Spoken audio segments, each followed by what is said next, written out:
Can you use scissors? Use scissors.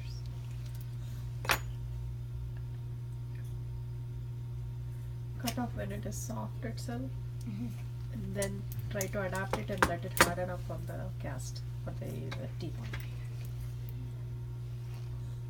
Because you don't want it to harden in your hand, because it might lose its the shape and adaptability to the tooth. Okay. So when it is soft itself, cut it off and adapt it nicely to the tooth and leave it in there until it hardens.